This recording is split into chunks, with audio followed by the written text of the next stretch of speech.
السلام علیکم ناظرین، آپ دیکھ رہے ہیں پروگرام سوال اور میں ہوں مصباح سعید۔ ناظرین، غزہ میں اسرائیلی بربریت جاری ہے۔ 187 دن میں 33,175 شہادتیں ہو چکی ہیں، 14,500 بچے شہید، 9,500 خواتین شہید اور 75,886 افراد زخمی ہوئے، 19 لاکھ افراد بے گھر ہوئے اور 3,60,000 گھر، ہسپتال، سکولز اور عمارتیں جو ہیں وہ تباہ ہو چکی ہیں۔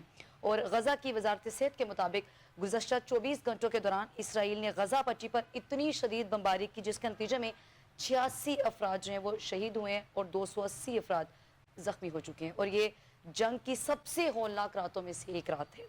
فلسطینی صحافی نے لکھا ہے کہ چند ہی گھنٹے باقی ہیں اور غزہ صفحہ ہستی سے مٹا دیا جائے گا، تم ہمیں صرف جنت میں پاؤ گے، خدا حافظ ان سب سے جو تاریخ کے سب سے ظالم عرب کہلائیں گے۔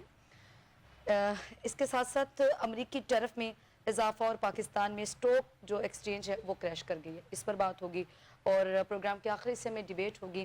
SIFC کے تعاون سے پاکستان کی برآمدات میں جو ہے وہ 6% اضافہ اور 8 ماہ میں 5.4 ارب ڈالر کا جو زر مبادلہ ہے وہ بھی حاصل کیا گیا ہے۔ اس کے ساتھ ساتھ اختر مینگل نے چونکہ شٹر ڈاؤن ہڑتال کا اعلان کر رکھا تھا، ہڑتال جو ہے وہ ناکام رہی، مارکیٹ ساری کھلی ہوئی تھی، شٹر ڈاؤن ہڑتال کی ناکامی کے وجوہات کیا تھی اس پر بھی بات کریں گے۔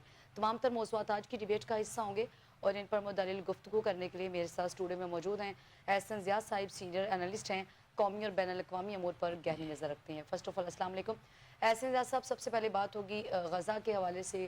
غزہ میں تاحال جو اسرائیلی بربریت ہے، ظلم ہے، جبر ہے، وہ جاری ہے۔ چونکہ میں نے اپنے انٹرو میں بھی ڈیٹیل سے بتایا کہ ان 187 دن میں 33,175 شہادتیں ہو چکی ہیں، کیا کہیں گے؟ دیکھیں مصباح، اگر میں اس وقت گلوب کے اوپر نظر دراؤں، یعنی دنیا کے فیس کے اوپر، تو مڈل ایسٹ کی اگر میں بات کروں یا امریکہ کی بات کروں تو اس وقت بہت بڑے سٹرائپس آپ کو نظر آتی ہیں، بہت زیادہ ایک رفٹس نظر آتے ہیں اور بہت بڑی ڈیولپمنٹس اس وقت دنیا میں ہو رہی ہیں، چاہے وہ آپ کا دفاعی محاذ ہے، سیکیورٹی کے معاملات ہیں یا پھر اکانومی۔ جی، تو پوری ایک ٹرموائل کے اندر دنیا جاتی ہوئی میں نظر آ رہی ہے، اور آپ اس کی بیس سمجھ جائیں، اس کا پوائنٹ سمجھ جائیں اور اس کی ریزن سمجھ جائیں، وہ غزہ ہی ہے۔ اور مڈل ایسٹ میں جو کچھ ہو رہا ہے، خاص طور پر اس وقت جس طرح انسانیت کا اور حیوانیت کا، میں سمجھتا ہوں انسانیت کا تو نہیں بلکہ حیوانیت کا جو ننگا ناچ اس وقت کھیلا جا رہا ہے غزہ کے اندر، اس کی مثال دنیا میں حال ہی کہیں ملتی ہے۔ اور آپ یہ سمجھ لیں کہ اتنا افسوسناک یہ سارا منظرنامہ ہے کہ جو آپ کو اس وقت ویڈیوز وہاں سے آ رہی ہیں، فوٹیجز آپ کے سامنے آ رہی ہیں، وہ بہت کلیئرٹی کے ساتھ چیزوں کو یہ واضح کر رہی ہیں کہ اس وقت جو اسرائیلی فورسز ہیں وہ یہ نہیں کر رہے کہ حماس کو کوئی ٹارگٹ کریں، بلکہ براہ راست اس وقت عوام کو، وہاں کے لوگوں کو، معصوم بچوں کو، معصوم عورتوں کو، وہاں کے جو نہتے لوگ ہیں ان کو باقاعدہ ان کے جسموں کے چیتھڑے اڑائے جا رہے ہیں۔ اور یہ دنیا کا کوئی بھی لا ہو، دنیا کا کوئی بھی سمجھے کوئی ایک ضابطہ اخلاق ہو، اس کی دھجیاں باقاعدہ طور پر اڑائی جا رہی ہیں۔ اور دیکھیں سب سے بڑی جو افسوسناک اس کے اندر پہلو یہ ہے کہ امت مسلمہ، یعنی آج آپ کے سامنے مجھے آج مصباح کہنے دیں کہ ایک اور کوفہ جو ہے، یعنی ایک اور کربلا جو ہے وہ جنم لے رہی ہے، بلکہ لے چکی ہے، دے چکی۔ اور ایک جو آپ کو اور کوفہ نظر آتا ہے، جو پوری مسلم دنیا آپ کو نظر آتی ہے، اہل کوفہ کا ایک کردار ہے کہ انتہائی بے حسی کے ساتھ، بے رحمی کے ساتھ اور کرمنل نیگلیجنس کے ساتھ اور سائلنس کے ساتھ آپ کے 56 اسلامی ممالک جس انداز سے اپنا ایک اظہار کر رہے ہیں اس قتل عام کے اوپر کہ کوئی ایکشن نہیں لے رہے، بالکل ایک ایسا سائلنس ہے، تو مجھے یہ کہنے دیں کہ یہ سب ان کے قتل عام میں ملے ہوئے ہیں۔ آپ کے حکمران اور پوری مسلم دنیا کے یہ حکمران ہیں، ان سے زیادہ the biggest coward on the face of earth آپ کو نظر آئیں گے، اس سے زیادہ کوئی آپ کو بزدل حکمران نظر نہیں آئیں گے۔ اور اس وقت اگر آپ دیکھیں تو امریکہ کے اندر بھی بڑے بڑے مظاہرے ہوئے ہیں، لیکن مسلم دنیا کے اندر، خاص طور پر میں پاکستان کی بھی بات کروں تو اتنی خوفناک قسم کی بے حسی ہے خاموشی۔ کہ شاید سب بھول چکے ہیں۔ اور آج مجھے یہ کہنا پڑے گا کہ یہ درد کس کو ہوتا ہے؟ یاد رکھیے گا کہ یہ اسی کو درد ہوگا جس کا تعلق اپنے آقا اور ہمارے سب کے آقا حضرت محمد مصطفیٰ صلی اللہ علیہ وسلم کے ساتھ ہے، کیونکہ ان سے جب آپ کو محبت ہوگی تو ان کی امت کے ساتھ بھی محبت ہوگی، اور ان کی امت کا کوئی آدمی کہیں اس طرح بے دردی کے ساتھ شہید کیا جائے گا تو اس کی تکلیف اور ٹیس یہاں محسوس ہوگی۔ اور امت کو بھی چھوڑ دیں، تمام انسانی تقاضے، تمام انسانی کوئی بھی آپ نے کوئی اخلاقیات بنائی ہوئی ہے، کوئی ایک آپ سمجھتے ہیں کہ ایک یارڈ سٹک ہے، ان سب کی جس طرح دھجیاں بکھیری جا رہی ہیں اور اسرائیل جس طرح کر رہا ہے، اور یہ بے حسی جو ہے وہ آپ کے سامنے ہے. اور آپ یہ نہ سمجھیں کہ یہ معاملات جو ہے یہاں رک جائیں گے. غزہ اور تقریباً وہاں پر جو اعلانات ہو رہے ہیں مساجد کے اندر، اور جہاں پر جو سچویشن ہے، وہ جو باتیں باہر آ رہی ہیں اس میں یہ کہا جا رہا ہے کہ جناب شاید ہماری یہ آخری درخواستیں ہیں، آخری اب تو باتیں انہوں نے ختم کر دی ہیں. اب تو میرا خیال ہے وہاں پہ بالکل ایک سائلنس ہوگا، ایک ایسا خوفناک سائلنس جو بتائے گا کہ جب غزہ کے لوگ شہید کیے گئے تو پاکستان کے حکمران ہوں یا سعودی عرب کے یا پھر آپ ترکی کے حکمران کہہ لیں یا ملائیشیا کے کہہ لیں یا انڈونیشیا کے کہہ لیں یا ایران کے کہہ لیں، تو یہ کس بے حسی کے ساتھ اس سارے قتل عام کو دیکھتے رہے اور اپنے اسلحے کے انبار رکھ کر، کسی کے پاس ایٹم بم کا اپنے دعوے کرتا ہے تو کسی کے پاس اپنے بہترین جہاز ہیں تو کسی کے پاس اپنے میزائل ہیں، لیکن کوئی بھی ان میں سے ایک بھی ملک اس میں اتنی ہمت نہیں ہے، اتنی جرت نہیں ہے کہ وہ کم از کم کوئی وارننگ ہی دے دے. تو اس کا مطلب یہ ہوا کہ اس قتل عام کے اندر ایک جو کرمنل نیگلیجنس ہے وہ تمام مسلم ممالک کے حکمرانوں کی ہے. بالکل. مجھے یہ ایسا کہنے صاحب دیں. ہم جہاں پہ امت مسلمہ کی بات کر رہے ہیں کہ ان کی بے حسی ہے اور ان کی خاموشی ہے، اس میں آپ پاکستانی حکومت اور پاکستانی میڈیا کے کردار کو کیسے میں دیکھتے ہیں؟ ذکر کر رہا ہوں. آج دیکھیں پورے پاکستان کے اندر میں آج جماعت اسلامی کو خراج تحسین پیش اپریشیٹ کرتا کرتے ہوں ہیں. بالکل. کہ جب تمام جماعتیں، یہ حکومتی جماعتیں جو دعوے کرتی ہیں کہ جناب پاکستان بڑا مضبوط ہے اور بڑی پاکستان کی سے ہے دنیا کے اندر اور اس ریجن میں شاید ساری دنیا اس کو دیکھ رہی ہے اور یہاں پر بیٹھ کے فیصلے ہوں گے دنیا کے، اور باقی آپ دیکھ لیں پاکستان پیپلز پارٹی کا کریکٹر دیکھ لیں، آپ مسلم نواز کا کریکٹر دیکھ لیں، حکومتی جماعتوں کو دیکھ لیں، پی ٹی آئی کو دیکھ لیں، مجھے بتائیں کہ اتنا بڑا انسانی سانحہ جو جنم لے رہا ہے اس پر کون سی جماعت جو ہے کوئی تھوڑا سا آپ کو ایکٹیو نظر آئی ہے؟ اگر آپ کے بجلی کے ایشو ہوں تو آپ کو جماعت اسلامی ایکٹیو نظر آئی ہے. اور آج میں سمجھتا ہوں کہ میں خراج تحسین پیش کرتا ہوں کہ جنہوں نے اس ایشو کو ٹیک اپ کیا ہے اور ایک عوامی ایک لہر کو لے کر ساتھ چلے ہیں. بنگلہ دیش کے اندر میں آج فوٹیجز دیکھ رہا تھا کہ وہاں پر بہت بڑے سطح پر بائیکاٹ کر دیا ہے. بنگلہ دیش کے اندر ایک بہت بڑی لہر جنم لے چکی ہے. اور میرا خیال ہے کہ آپ کو حکمران یہاں پر پاکستان کے اندر اوورآل جو میں نے مینجمنٹ اور آپ کی انتظامیہ کو دیکھا ہے کہ اگر کہیں اسرائیل کے خلاف مظاہرے ہو رہے ہیں لاہور کے اندر یا لاہور پریس کلب کے سامنے یا کہیں پر، تو باقاعدہ پولیس آ کر ان کو پکڑ رہی ہے، ان کو دھمکا رہی ہے، ان کو ڈرا رہی ہے. مثلا اس طرح کی سچویشن کے اندر تو آپ مجھے بتائیں کہ پھر وہ جو قتل عام ہے وہ کس کے ہاتھ پر ہوگا؟ جذبات کی بات نہیں ہے. مجھے تو سمجھ نہیں آتی ہے روز قیامت اپنے رب العالمین کو کیا شکل دکھائیں گے، کیا چہرہ بتائیں گے کہ جب چھوٹے معصوم سے بچوں کے جو ہے چیتھڑ جسموں کے اڑائے جا رہے تھے تو اس وقت یہ صورتحال تھی، یہاں پر اتنی بے حسی تھی پاکستان کے اندر. ہمارا ایشو کہ ہم ٹیرف پہ رو رہے ہیں اور وہاں جو سب سے بڑا ایشو ہے. اور دیکھیں میں بات آپ کو بتاؤں، کنر قذافی نے بھی ایک بات کی تھی جانے سے پہلے. اس نے کہا تھا کہ آپ یہ نہ سمجھیں کہ یہ صرف غزہ ہے یا صرف یہ اسرائیل کی حد تک بات ہے. جب غزہ ختم ہو جائے گا، جب ویسٹ بینک ختم ہو جائے گا تو اس سے اگلی باری ہوگی لبنان کی، پھر آئے گی شام کی باری، اس کے بعد آئے گی آپ کے اردن کی باری، مصر کی باری، پھر سعودی عرب کی باری، پھر سب کی باریاں آئیں گی. تو مجھے تو لگتا ہے کہ یہ سب کی باریاں ہیں. اور نتن یاہو نے تو بڑا کلیئرٹی کے ساتھ آج میرا خیال ہے کہہ بھی دیا، اس کا تو بیان بھی آ گیا. اس نے کہا کہ آپ یہ نہ سمجھیں کہ ہم نے صرف غزہ اور یہ جو ویسٹ بینک ہے اس کے لیے سب کچھ کر رہے ہیں، ہم مڈل ایسٹ کا نقشہ بدلنے جا رہے ہیں. اچھا. جو میں آپ سے بار بار کہتا ہوں، گریٹر اسرائیل، گریٹر اسرائیل، گریٹر اسرائیل. تو آپ کو یہ سمجھنا پڑے گا کہ وہ ان کے عزائم کیا ہیں اور وہ کس طرح آپ کے جسموں کے چیتھڑے اڑا رہے ہیں، اور آپ اتنے خوفزدہ ہیں، آپ کوئی بات ہی نہیں کر رہے. کیا آپ ان کے ساتھ ملے ہوئے ہیں؟ کیا اس قتل عام میں مسلم امہ جو ہے، مسلم امہ تو خیر نہیں رہی، آپ کی جو حکمرانوں کی میں بات کروں، آپ کے 56-57 ممالک کہاں سوئے ہوئے ہیں؟ 57 ممالک کی جو ہے وہ فورسز بھی ہیں. ایسے سب اتنے ہولناک مناظر ہیں کہ وہ تو درد دل رکھنے والا انسان ان مناظر کو دیکھ ہی نہیں سکتا، جو کہ سوشل میڈیا پہ تو دکھائے جاتے ہیں لیکن شاید مین سٹریم میڈیا اس کو اس طرح سے نہیں دکھاتا.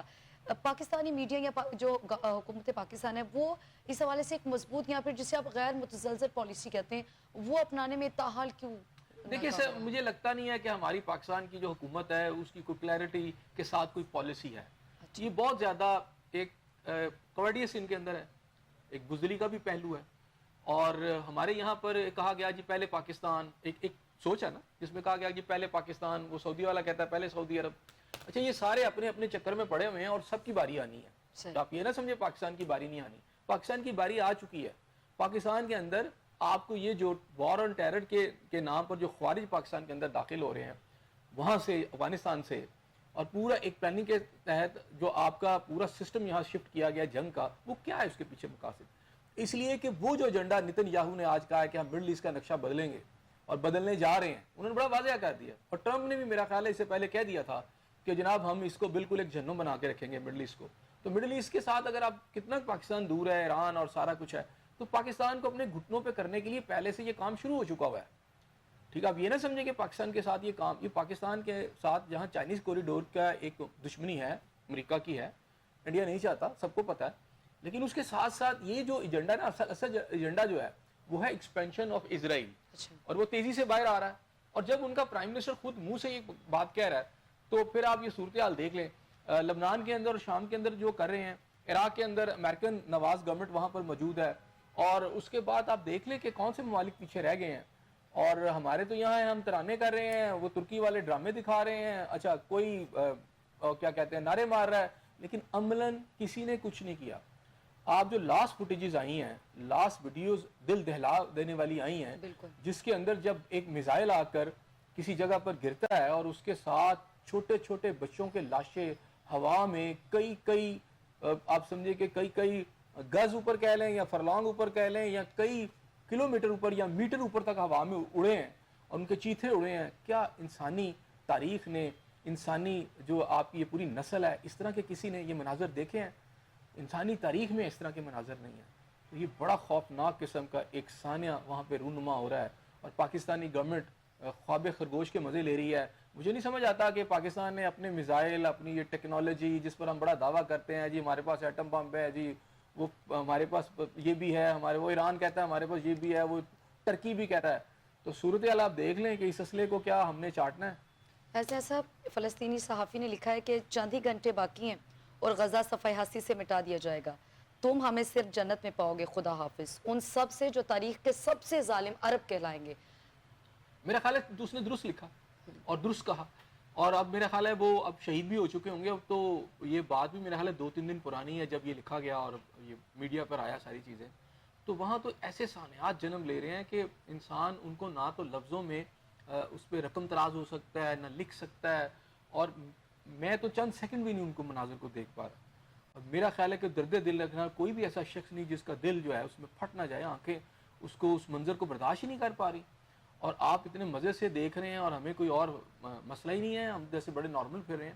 تو آپ یاد رکھیے گا، میں آپ سے پھر کہہ رہا ہوں کہ باری سب کی آئے گی، اور پھر وہی بات ہے کہ صحراؤں کی طرف ہم بھاگ رہے ہوں گے تو ہمیں بچانے والا کوئی نہیں ہوگا۔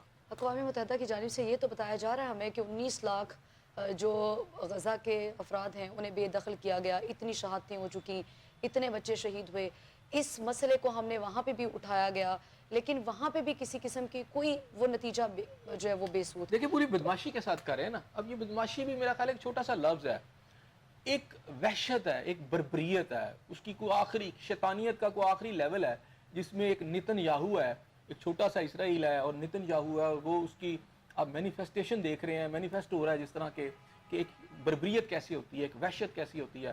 اور میں آج آپ کو بتاؤں پورا کا پورا میک اپ جو ہے جو یورپ اور امریکہ کے منہ کے اوپر تھا، لبرلزم کا، انسانی حقوق کا، وہ سب کا سب اس واقعے نے اتار دیا ہے۔ وہ جماعت اسلامی کے امیر نے بھی یہ بات کی، ٹھیک کہا کہ ایک میک اپ اتر گیا ہے، اور پتہ چلا ہے کہ آج کے دور میں اتنا ہی تاریخ ہے یورپ، اتنا ہی امریکہ کا جو گورا تاریخ ہے، اتنا ہی وہ ظالم ہے، اتنا ہی وہ وحشی ہے، اتنی اس کے اندر بربریت ہے۔ اور دیکھیں وہ پروٹیکٹ اس کو کر رہے ہیں، سب مل کے کر رہے ہیں نا۔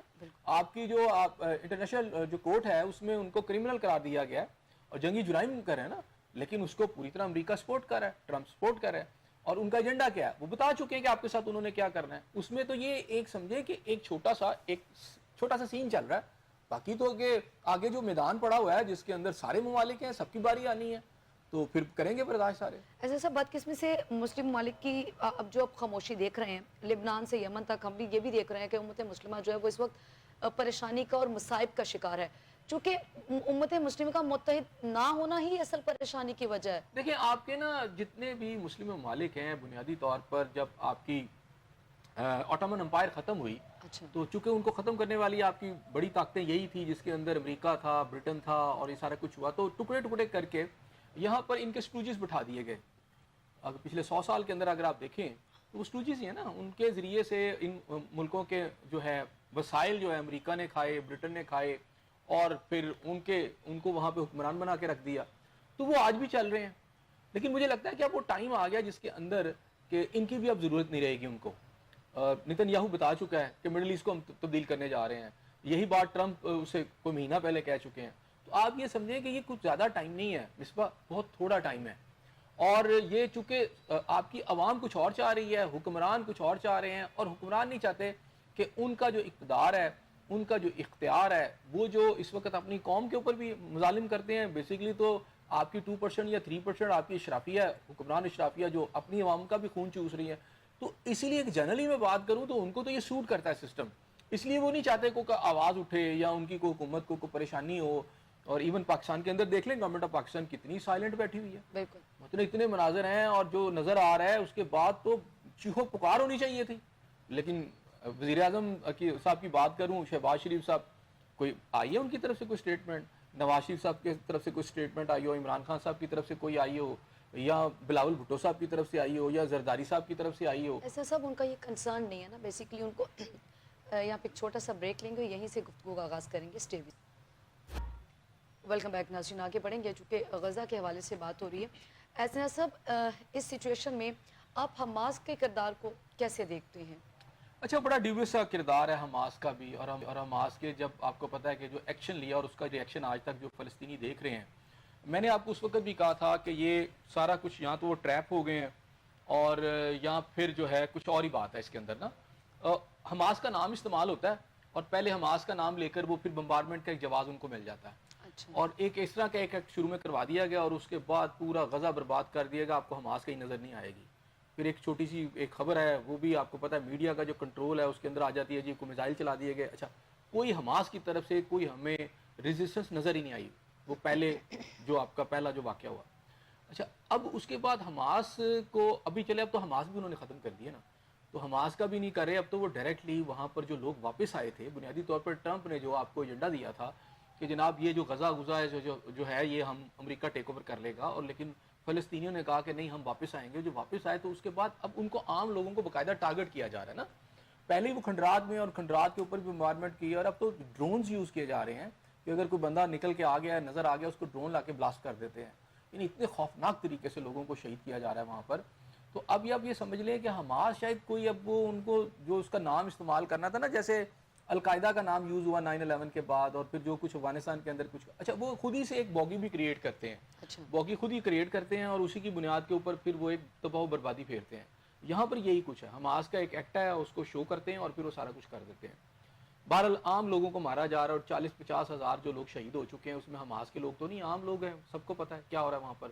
اور وہاں تو اس وقت آپ جو بین الاقوامی ادارے ہیں ان کے لوگوں کو شہید کیا گیا ہے, جو امداد کرنے کے لیے آئے ہیں, جرنلسٹ وہاں شہید کیے گئے ہیں, سب کو پتہ ہے. اور اب جو مجھے لگتا ہے کہ اب وہ جو ٹرمپ نے جو ایک ایجنڈا دیا وہ اس کے اوپر اس کو یقینی بنانے کے لیے وہ کر رہے ہیں کہ جناب کوئی بندہ واپس نہ آئے, ٹھیک ہے. لیکن آپ یہ سمجھ لیں کہ اس کے بعد جو اگلی باری ہے, لبنان اور شام آپ کے سامنے ہیں, ان کی جو صورتحال ہے وہ بالکل ہے, وہاں اٹیکس ہو رہے ہیں. اب ادھر سے اردن جتنا مرضی اسرائیل کو سیف گارڈ کرنے کی کوشش کرے, بیسیکلی وہ شریف مکہ کی ہے نا, وہ ان کی اولادوں میں سے ہیں یہ اردن والے بھی. تو بہرحال وہاں پہ جو بھی ہے, مصر کے اندر بھی آپ کو, سنائی کے اندر بھی فوج جو ہے اسرائیل نے وہاں بھی لگا دی ہے. تو باری جو ہے نا سب کی ہے, اور سعودیز کو بھی اس کی سمجھ آ جائے گی بڑی جلدی. ایسا سب حماس ٹریپ ہوئی یا پھر حماس اپنا کردار ادا نہ کر سکی, ایک سپورٹ؟ میرا خیال ہے حماس کا نام یوز ہوا ہے, حماس تو ہے ہی نہیں, کہیں نظر ہی نہیں آ رہی, حماس کہیں بھی نظر نہیں آئی اس سارے ایونٹ کے اندر. وہ پہلے دن, اچھا جو قیدیوں کے تبادلے بھی ہوتے ہیں اس کے اندر بھی بہت ساری آپ کو ایک جھوٹے قسم کا, ایک آپ سمجھے کہ ایک فراڈ قسم کا, ایک فارس قسم کا پورا ایک آپ کو ایکٹ ہوتا نظر آتا ہے. اور پیچھے مجھے لگتا ہے کہ اسرائیلی اور امریکنز خود ہی کر رہے ہیں سارا کچھ.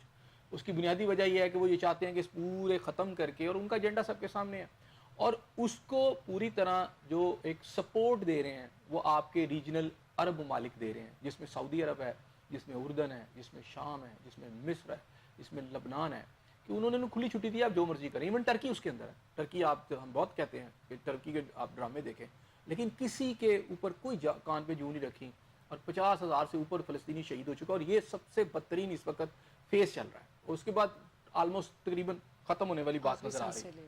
لیکن اس کے اندر میں سمجھتا ہوں کہ پاکستانی گورنمنٹ کو بھی ذرا غور کرنا ہوگا. اگر جماعت اسلامی جس طرح اس چیز کو لے کے چل پڑی ہے اور دیگر جماعتیں اس میں شامل ہو گئیں, اور مجھے یہ نظر آ رہا ہے کہ عوام کے اندر جو ریئیکشن, اور بنگلہ دیش اور عوامی اگر ریئیکشن ڈیولپ ہو گیا تو بڑا خوفناک ہوگا. یہ گورنمنٹس اس کو ہینڈل نہیں کر پائیں گی, اور یہ مجھے آنے والے دنوں میں اگر چاہ کے بھی جو ہے وہ کس طرح کوئی پریشر بلڈ اپ کر سکتا ہے, وہ جو کہ خود محتاج ہو, وہ معیشت کے حوالے سے ہو یا وہ نہیں, یہ ایسی بات نہیں ہے. دیکھیں آپ میری بات سنیں, انڈیا آپ کے طرف کوئی کچھ کرے گا تو آپ نہیں کریں گے. افغانستان آپ کے طرف کوئی حملہ کرتا ہے, یہ کرتے, آپ اٹیکس نہیں کرتے, سارا کچھ نہیں کرتے, ان سے بات نہیں کرتے, تو اسرائیل سے کیوں نہیں بات ہو سکتی؟ یعنی اسرائیل کو کیوں نہیں دھمکی دی جا سکتی؟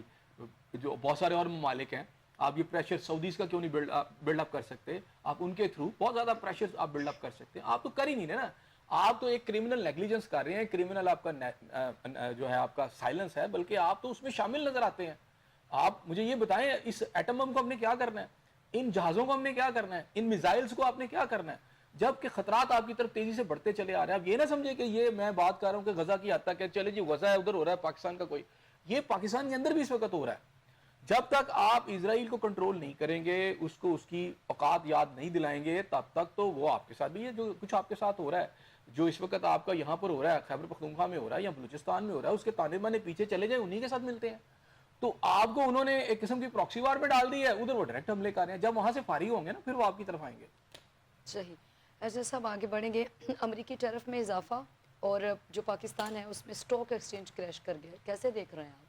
یہ ایک اور آپ سمجھ لیں کہ اکنامک وار ہے دنیا کے اندر جو چھیڑی گئی ہے, اور اس کا مطلب یہ ہے, اور جو اس کا مقصد ہے, اور میرا خیال ہے وہ ٹرمپ انتظامیہ نے بتا بھی دیا ہے, وہ یہ ہے کہ دنیا کی بڑی معیشتوں کو, ان کے جو سٹاک مارکیٹس ہیں ان کو گرانا تھا, اور تاکہ ایک اپنی ہیجمنی جو ہے امریکہ جو ہے اس وقت وہ چاہ رہا ہے دوبارہ سے ری بلڈ کرنا. اچھا. اور یہ جو ٹیرف لگانے سے آپ دیکھیں نا, پوری دنیا کے اندر بیشتر سٹاک مارکیٹس, چاہے وہ برٹن کی ہے, چاہے وہ آسٹریلیا کی ہے, پاکستان کی ہے, کہیں کی بھی ہے, وہ ساری کی ساری آلموسٹ کریش کر گئی ہیں. ٹھیک ہے, لیکن اس کا دیکھیں صرف یہ ہے کہ پاکستان ہی کو نہیں نقصان ہوا, دنیا کے باقی ممالک کو نہیں ہوا, بلکہ اس سے آپ یہ تھوڑا سمجھ لیں کہ امریکہ کو بھی اس سے بڑا زیادہ نقصان ہو رہا ہے. کیونکہ اب اس کے جواب میں جو ریئیکشنز آ رہے ہیں, اس کا بھی دیکھنا پڑے گا کہ کیا ان ریئیکشن سے امریکہ کو جو ہے فائدہ پہنچے گا یا نقصان پہنچے گا. اور پھر میں آپ کو بتاؤں کہ یہ ایک ہتھیار کے طور پر دنیا میں ایک جو فلسفی ہے, آپ کی جو سپر پاور ہے, وہ چاہتی ہے کہ اس طرح وہ سسٹم کو چلائے کہ جب چاہے کسی بھی دنیا کی اکانومی کو گرا دے. اور وہ ایک, میں سمجھتا ہوں کہ ایک نیا ورلڈ آرڈر اپنی طرف سے وہ تیار کرنا چاہ رہے ہیں. اور ایک بات کہیں نوٹ کر کے رکھ لیں, آپ کو جو ایکسس آف پاور ہے اگلے کچھ عرصے کے دوران آپ کو نظر آتا ہوگا, آپ دیکھ کر محسوس بھی کر رہے ہوں گے کہ وہ امریکہ سے شفٹ کر کے جو ہے وہ اسرائیل کی طرف جا رہا ہوگا, کیونکہ اس کی ایکسپینشن ہے, اور امریکن جو ہیں یہ سکڑنے کی طرف جا رہے ہیں, اور ٹرمپ امریکہ کو نقصان ہی پہنچائے گا. بہرحال میں آگے کی طرف آتا ہوں. اگر آپ بات کریں تو اس وقت ایون خود امریکن کمپنی جو ہے ایپل کی جو ہے, اس کی جو مارکیٹ ویلیو ہے 255 ارب ڈالر کی, اس میں کمی ریکارڈ ہوئی ہے. اچھا. ٹھیک ہے نا. اب ایپل کا جو فون ہے وہ چائنا میں بھی بنتا ہے سارا, تو آپ یہ سمجھ لیں کہ اس میں 1.5-2 لاکھ روپے کا اس کے ریٹ ہے اگر شفٹ ہو جاتا ہے صارف کے اوپر. تو امریکن کمپنیز جو ہیں اس کو بھی اس کا نقصان پہنچ رہا ہے. خود امریکہ کے اندر بہت بڑا ایک خسارہ جو ہے ایک دم ابھر کے سامنے آیا. اب یورپین کرنسیز اس سے نا زیادہ مضبوط ہو گئی ہیں. کیسے؟ پاؤنڈ میں 1.5% 2023 کے بعد میں اضافہ ہو گیا, ین کے اندر بھی اضافہ ہوا ہے, اور باقی جگہوں کی جو ویلیو ہے ان کی اس میں اضافہ ہو گیا. اب اگر میں پاکستان کی بات کروں, جو ٹیرف لگا ہے تو پاکستان پہ 29%, انڈیا پہ 26%, بنگلہ دیش پہ 37%, ویتنام پر 46% اور 34% چائنا پر. اچھا, پاکستان کا اس میں اگر میں بات کروں تو 8 ماہ کے اندر تجارتی خسارہ جو ہے نا پہلے سے جو تھا اس وقت, وہ تقریباً $15 بلین ہے. صحیح. پاکستان سب سے زیادہ ایکسپورٹ جو کرتا ہے وہ امریکہ کے ساتھ ہی کرتا ہے. اس میں آپ کا ٹیکسٹائل میرا خیال ہے سارا اس کو زیادہ کیا کرتا ہے, ڈومینیٹ کرتا ہے. لیکن اس کے علاوہ پاکستان جو دیتا ہے وہ چمڑے کی مصنوعات, فرنیچر, پلاسٹک, سلفر, نمک, سیمنٹ, ٹھیک ہے, کھیلوں کا سامان, اور اس کے علاوہ آپ کے جراحی کے آلات, اور پھر یہ اس طرح کی چیزیں ہیں وہ ساری کی ساری, اس میں آپ کے فٹ ویئر بھی ہے, یہ سارا امریکہ کو جاتا ہے. امریکہ سے ہمارے پاس خام کپاس آتا ہے, لوہا, سٹیل, مشینری, بوائلرز, پرانے کپڑے, کیمیکلز اور ادویات وغیرہ. ٹھیک ہو گیا. اب ہمارا جو اس وقت تجارتی خسارہ ہے, ہماری جو ایکسپورٹ رہی ہے $22 بلین رہی ہے, اور ہماری امپورٹ رہی ہے $37 بلین، اچھا 15 بلین ڈالر جو ہے، ٹھیک ہے. اور ہمارا جو ٹیرف ہے پہلے 17% تھا، اس میں 12% اضافہ ہو گیا. اب اس کا ڈیفینیٹلی پاکستان کے اندر جہاں اسٹاک ایکسچینج جو ہے یہ نیچے آئی ہے تو اس کا امپیکٹ آئے گا پاکستان کی اوور آل جو ٹریڈ کے اوپر ہے. اچھا ڈیفینیٹلی پاکستانی اشیاء جو ہیں جب امریکہ جائیں گی تو اس پہ اتنا ٹیرف لگ جائے گا تو وہ ٹیرف جو ہے زیادہ ہو جائے گا. تو ضروری تو نہیں کہ پاکستان کے لوگ کی جو مصنوعات وہاں خریدی جائیں، کیونکہ پاکستان کا وہاں پر اگر کمپیٹیٹر ہے تو وہ انڈیا بھی ہے اور بنگلہ دیش بھی ہے، ٹھیک ہے، ان پہ بھی لگے ہیں. لیکن بہرحال اگر ہم بات کریں تو پاکستان نے جوابی طور پر کوئی ٹیرف وہاں پر بھی نہیں لگایا. ایک دھمکی آئی ہے امریکہ کی طرف سے کہ اگر کسی نے جوابی کی تو کارروائی کی تو اس کے زیادہ مزید جو ہے اسے نتائج بھگتنے پڑیں گے. جو طاقتور ملک ہیں جن کی اکانومیز مضبوط ہیں انہوں نے تو جوابی ٹیرفس لگائے ہیں پوری طرح. تو جو جوابی ٹیرفس لگے ہیں اس سے خود امریکہ کے اندر اس وقت جو ان کا جو فائنینشیل ایک خسارہ ہوا ہے بہت بڑا ہے. بہت ساری کمپنیاں ان کی ڈوب گئی ہیں، لوگوں کا بہت نقصان ہوا ہے. تو میں یہ سمجھتا ہوں کہ ایک ایسا جوا ٹرمپ صاحب کھیل رہے ہیں کہ مجھے نہیں لگتا کہ ٹرمپ صاحب اس جوئے کے اندر سے وہ نکل سکیں گے. اس کی وجہ یہ ہے کہ اس وقت پورا کا پورا یورپ جو ہے وہ خلاف کھڑا ہو گیا ہے. انہوں نے بھی جوابی طور کے اوپر غالباً 28% جو ہے ٹیرف اس پہ لگا دیا ہے. اسی طرح چائنا نے لگا دیا، اسی طرح جاپان نے لگا دیا، اس طرح باقی سارے بھی جوابی کارروائی کر رہے ہیں. تو اس ساری جوابی کارروائی کے اندر شاید امریکہ کو اتنا حاصل نہ ہو جتنا نقصان ہو جائے. صحیح. ایسا صاحب چونکہ آپ کہہ رہے ہیں کہ جو وہ ممالک جن کی معیشت بہتر ہے انہوں نے جوابی ٹیرف بھی لگائے.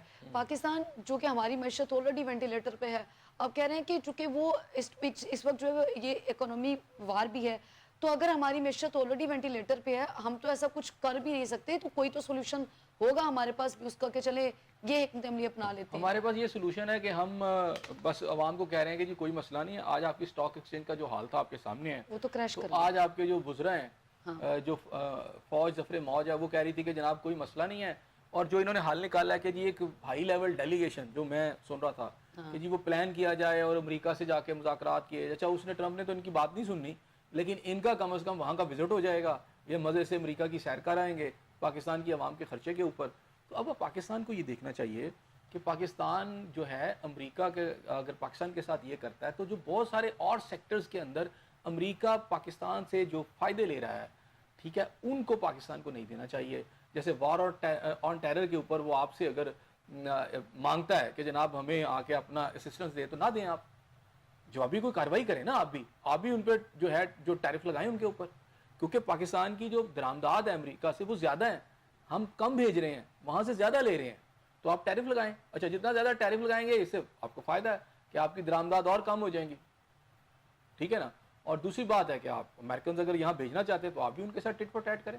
ایسا صاحب ایک طرف ہم یہ دیکھ رہے ہیں کہ جو سٹاک مارکیٹ ہے وہ کریش کر جاتی ہے، پھر ہم یہ بھی دیکھتے ہیں کہ وہ جو حکومتی دعوے ہیں وہ وہیں کے وہیں ہیں. وہ کہتے ہیں کہ معیشت میں تو ہر گزرتے دن کے ساتھ بہتری آ رہی ہے. دیکھیں جب 100 انڈیکس پہ ہو رہا تھا تو یہ بھنگڑے ڈال رہے تھے سارے کہ جناب 100 انڈیکس کے اوپر اتنا اضافہ ہو گیا اتنا. اب کل یہ 6250 تک نیچے گئی ہے، پھر یہ تقریباً 3822 پر آ کے پھر دوبارہ سے سلسلہ شروع ہوا. تو اسٹاک یعنی ایک دن اگر سٹاک ایکسچینج پورا کریش کر گئی نا، مارکیٹ اوپر جاتی ہے تو سب اچھا ہے، اس وقت سب اچھا ہے. تو جب اگلے کریش دن کر گئی ہے تو اس کو تو جواب دے نا، ٹھیک ہے نا. اچھا جی امریکہ نے کر دیا تو ہمارے پاس کوئی پلاننگ ہی نہیں ہے. ہمارے پاس کوئی پلاننگ ہے؟ مجھے یہ بتائیں. جب اتنا زیادہ ہو جائے گا اس کے بعد مجھے یہ بتائیں نا، اتنا بڑا ٹیرف لگ گیا، آپ نے امریکہ سے درآمدات کرنی ہے تو آپ نے پیمنٹ کس پہ کرنی ہے؟ آپ نے فارن کرنسی میں کرنی ہے نا. تو فارن کرنسی آپ نے کہاں سے لینی ہے؟ آپ کے پاس جو ریزروز ہیں تو کہاں سے آپ پیمنٹ کریں گے؟ آپ کا جو بیلنس آف پیمنٹ ہے وہی آپ کا ڈسٹرب ہو جائے گا. پھر ابھی آپ نے قرض لینے ہیں اور قرض کی صورتحال یہ ہے کہ IMF کا وقت آیا ہوا ہے تو صورتحال قوم سے اتنا چھپا رہے ہیں کہ آج یہ خبر آئی کہ جناب ان کی جتنی موومنٹس ہیں وہ جو بات چیت بھی کر رہے ہیں وہ میڈیا تک نہ دی جائے. اچھا یعنی قوم کو بالکل اندھیرے میں رکھا جائے. تو پاکستان ایک ایمرجنسی صورتحال کا پاکستان کو سامنا ہے، لیکن حکومت شاید میرا خیال ہے ابھی بھی خواب خرگوش کے مزے لے رہی ہے. صحیح. ایسے صاحب آگے بڑھیں گے. SIFC کے تعاون سے پاکستان کی جو برآمدات ہیں ان میں 6% اضافہ ہوا ہے. 8 ماہ میں $5.4 ارب کا زر مبادلہ بھی حاصل کیا گیا. کیا کہیں گے؟ یہ میرا خیال ہے پاکستان کی اس صورتحال کے اندر ایک مثبت پہلو ہے، ایک پازیٹیو نوٹ ہے پاکستان کے اندر کہ اس وقت آپ دیکھیں کہ جو خدمات ہیں اس کی برآمدات میں 6% اضافہ ہوا اور 8 ماہ میں 5.4 بلین جو ہے آپ کے ڈالر کا آپ کو فارن ایکسچینج آیا. تو میں سمجھتا ہوں کہ جہاں بہت ساری خبریں آپ کو ڈسٹرب کر رہی ہیں اس کے اندر یہ ایک پازیٹیو خبر ہے کہ یعنی پاکستان کے کچھ نہ کچھ سیکٹرز ایسے ہیں کہ جہاں آپ جو ہے اس میں اضافہ کریں. اچھا اس کے اوپر وہ جو ٹیرف ہے میرا خیال ہے اس طرح لگے گا نہیں اس کے اوپر نا, کیونکہ اشیاء پر لگتا ہے یہ خدمات ہیں, تو شاید آپ کا یہ والا سیکٹر ایک ایسا سیکٹر ہے جس کے اندر اگر ہم مزید اگر ایفرٹ کریں, اس کو مزید بڑھائیں, تو یہ جو ٹیرف کی پابندیاں برآمدات میں وہ ٹیرف لاگو نہیں ہوگا. اس میں ڈیفینیٹلی سروسز ہے نا, تو جیسے سافٹ ویئر ہے, اس طرح کی چیزیں ہیں, آئی ٹی کی چیزیں ہیں ساری, تو ان کے اندر اگر آپ مزید اپنی ایکسپرٹیز کو اضافہ کرتے ہیں, اس کے اندر فوکس کرتے ہیں, اس کے اندر آپ انویسٹمنٹ کرتے ہیں, اس کو اوپر لے کے آتے ہیں, تو پاکستان یہ جو ٹریڈ وار ہے اس کے اندر سے پاکستان کو کچھ گنجائش مل جائیں گی, کچھ ایسی جگہ نکل آئیں گی جہاں سے پاکستان کو ایک ریلیف, ایک سائی آف ریلیف جو ہے وہ آئے گا. اچھا صحیح. ایسا صاحب, اختر مینگل نے چونکہ شٹر ڈاؤن ہڑتال کا اعلان کر رکھا تھا, مارکیٹ ساری کھلی تھی, اس ہڑتال کو آپ کیسے دیکھ رہے ہیں؟ مارکیٹس تو کھلی تھی, کسی قسم کا کوئی شٹر ڈاؤن ہوا نہیں تھا, ضرورت کیا ہے کہ اگر آپ کے پاس بھی کوئی اس طرح کی حکمت عملی نہیں ہے تو آپ کیوں افراتفری پھیلانا چاہ رہے ہیں, آپ کیوں بدامنی؟ دیکھیں مینگل صاحب جو تھے ان کے بارے میں یہ خیال تھا کہ یہ جو کر رہے ہیں موومنٹ شاید بڑی موومنٹ ہو جائے, کیونکہ کلیم تو ان کا تھا, لیکن باقی وہ جیسے آپ نے بات کی کہ وہ اسی طرح لوگوں کو جو ہے وہ اکٹھا نہیں کر سکے یا اس طرح کی موومنٹ نہیں چل سکی. آپ کو پارشل سا نظر آتا ہے, ڈیفینیٹلی کوئی چھوٹی سی بھی موومنٹ تو پارشل سی اسٹرائکس تو ہو جاتی ہے. اس کی وجہ بنیادی طور پر میرا خیال یہ ہے کہ بلوچستان کے جو عام لوگ ہیں, کوئٹہ کے بسنے والے ہوں یا بلوچ جو ہیں, اس کے اندر اکثریت جو ہے نا وہ پاکستان کی ریاست کے خلاف نہیں ہے. آپ کے بلوچستان کے اندر کچھ جیسے بی ایل اے جیسی کلدم تنظیمیں ہیں, اور ان کے پیچھے را موجود ہے, ان کے پیچھے موساد موجود ہے, ان کے پیچھے اگر آپ بات کریں تو افغانستان کے ذریعے اور ایران کا بھی ایک فیکٹر ہے. اچھا یہ جو فیکٹرز ہیں اس کے ذریعے جو پاکستان کے اندر جو ٹیررزم کرائی جا رہی ہے اور ایک پرسیپشن, ایک بوگی کریٹ کیا جا رہا ہے کہ شاید ایک بہت بڑی علیحدگی پسندگی کی کوئی تحریک چل رہی ہے, ایسا نہیں ہے. آپ اگر ان کو ڈھونڈ کے بھی نکالیں گے نا تو یہ چند ہزار سے زیادہ لوگ نہیں ہیں جنہوں نے اسلحہ اٹھایا ہوا ہے, جو ٹیررزم کر رہے ہیں. ایک عام بلوچی جو ہے میں سمجھتا ہوں کہ وہ یہ چاہتا ہے کہ اس کی حالت زار بہتر ہو, اور اگر اس کو اسلحہ اٹھا کے دیا ہے, اگر اس نے اپنے کندھے پہ, مطلب ایک بلوچی جو ہے اس کے پاؤں میں جوتی نہیں ہے, پیٹ میں روٹی نہیں ہے, سر پہ چھت نہیں ہے, اور اس نے کوئی 2-2.5 لاکھ کی اگر گن اپنے کندھے پہ اٹھائی ہوئی ہے تو وہ کس نے دی ہے؟ اسی طرح کے قبائلی سردار نے. آپ بلوچستان کی آپ ہسٹری اٹھا کے دیکھ لیں, میں نے اس دن بھی آپ کو بتایا تھا کہ بگٹی صاحب کی ایک مثال لے لیں. بگٹی صاحب جو ہیں وہ ایک دفعہ گورنر بنے, 2 دفعہ وزیر اعلیٰ بنے, اور 1948 میں وہ اپنے قبیلے کے سردار بنے. سب سے پسماندہ علاقہ جو نہیں آپ کہتے ہیں پنجابیوں نے آپ کے حقوق جو ہیں سلب کیے ہیں, تو سب سے پسماندہ علاقہ آج بھی اگر ہے تو وہ ڈیرہ بگٹی ہے. کوئی سکول نہیں, کوئی کالج نہیں ہے, اور کوئی ہسپتال نہیں ہے, اور وہاں پر جو صورتحال ہے وہاں بگٹیوں نے اپنی جو جیلز بنائی ہوئی تھی, لوگوں کو وہاں پر جو کیا جاتا تھا خود ساختہ. جی خود ساختہ. اور پھر ریاست پاکستان سے آپ بلینز آف ڈالر جب سے پاکستان بنا ہے یہ لیتے رہے اپنی عوام کے نام پر, اور کھاتے خود رہے. ان کے بچے دیکھ لیں, سارے آپ کو کوئی یورپ امریکہ میں پڑھتے نظر آئیں گے. یہ جو آپ کے جتنے بھی آپ کے ان کے یہاں کے موسٹلی لیڈرز قبائلی سردار ہیں, اور ان کے اگر گھر آپ دیکھیں گے تو آپ کو لاہور کے ڈیفنس میں بھی ان کا گھر مل جائے گا, کراچی کے ڈیفنس میں بھی مل جائے گا, ٹھیک ہے, اور ان کی لائف بڑی زبردست ہے. لیکن ایک عام بلوچی جو ہے وہ پس رہا ہے. اب جو بات ہوتی ہے کہ جناب ان کو بجٹ نہیں دیا جاتا, یہ احساس محرومی ہے, تو ان کا بجٹ ہے تقریباً, میں نے اس دن بھی آپ کو فگر بتائی تھی, یہ تقریباً 900 ارب روپے سے زیادہ کا بجٹ بلوچستان کا ہے. صحیح. اور اس میں سے آپ یقین کریں کہ جس پنجاب کو یہ باتیں کرتے ہیں 800 ارب روپے سے زیادہ پنجاب ان کو دیتا ہے. اچھا. بلوچستان میں کوئی آپ کو پتا ہے کہ منرلز ہیں, سب کچھ ہے, لیکن خوراک نہیں ہے, وہ بھی پنجاب سے جاتا ہے. اور اگر کوئی ایکسپلائٹیشن بلوچیوں کی کر رہا ہے تو بیسیکلی وہ ان کے سردار کر رہے ہیں. اچھا. اور وہی ان کو کہتے ہیں اسلحہ اٹھاؤ ریاست پاکستان کے خلاف. تو میرا خیال ہے کہ یہ, میں تو اختر مینگل صاحب سے بھی کہوں گا کہ آپ اس والی چیز کو چھوڑیں اور اسٹیٹ کے ساتھ آ کر بات کریں, اور اسٹیٹ کو بھی چاہیے سنیں ان کی بات, جو مخالفت میں ہے بات سننے میں کوئی حرج نہیں ہے, آپ ان سے بات کریں, ان کو ٹیبل پہ لائیں, بات کریں ان سے. لیکن وہ شخص جو آپ کو اسلحہ اٹھا کر آپ کہنا کہ علیحدگی پسند کی کوئی تحریک نہیں ہے بلوچستان میں, تو پھر اس طرح کے لوگ جو بدامنی پھیلاتے ہیں پھر ان کو کیوں نہیں, یہ انفلٹریشن ہے نا, یہ افغانستان سے ہے, ادھر سے آپ کو ایران. میں کہہ رہا ہوں کہ اس کے پیچھے دیکھیں یہ گریٹ گیم کا ایک چھوٹا سا حصہ ہے. وہ گریٹ گیم کیا ہے؟ وہ گریٹ گیم کے اندر یہ ہے کہ پاکستان کو آپ 6 جنریشن وار پھر سمجھ لیں کہ پاکستان کے اندر کوئی اس وقت آپ ایک تو آپ پہلے آپ 9 مئی کے بعد ایک کوشش کی گئی کہ یہاں سول وار ہو, نہیں ہو سکی, تو اب یہاں پر کہا جا رہا ہے کہ آپ ایک گریلا وار شروع کی جائے, جیسے شام میں ہے اس طرح کی چیزیں کی جائیں, جیسے لیبیا کے اندر ہے, جیسے یمن کے اندر ہے. تو پاکستان کو وہ اس طرح لانا چاہتے ہیں, اور اس کے لیے بلوچستان جو ہے اس پر بہت کام کیا گیا ہے. انڈین جو ہے انہوں نے بہت پیسہ لگایا. لیکن میں آج آپ کو پھر بتاؤں, یہ جو پراکسی وار کر رہا ہے نا انڈیا پاکستان کے اندر, اگر پاکستان کو تھوڑا سا میرا خیال ہے کہ تھوڑی سی سمجھ آ جائے تو اس کا جواب میں سمجھتا ہوں انڈیا کو اس پراکسی وار کا جواب انڈیا کے اندر ملنا چاہیے. جیسے منی پور کے اندر جو کچھ ہوا ہے اور اس طرح کا ملے گا تو یہ اپنے گھٹنوں پہ خود ہی آ جائیں گے, سمجھ آ جائیں گی کہ پاکستان کو چھیڑنا کتنا خطرناک ہے. صحیح, اس طرح کی تحریک کا اعلان کر کے جو ہے وہ ملک میں بدامنی پھیلانے کی ایک ناکام کوشش تھی جو کہ کامیاب نہیں ہو سکی. بہت شکریہ احسن ضیاء صاحب آپ کا. ناظرین آپ کا پروگرام دیکھنے کا بھی ہے شکریہ. فی الوقت مجھے اور احسن کو دی اجازت. کل پھر ملاقات ہوگی, سیم چینل سیم ٹائم. اللہ نگہبان.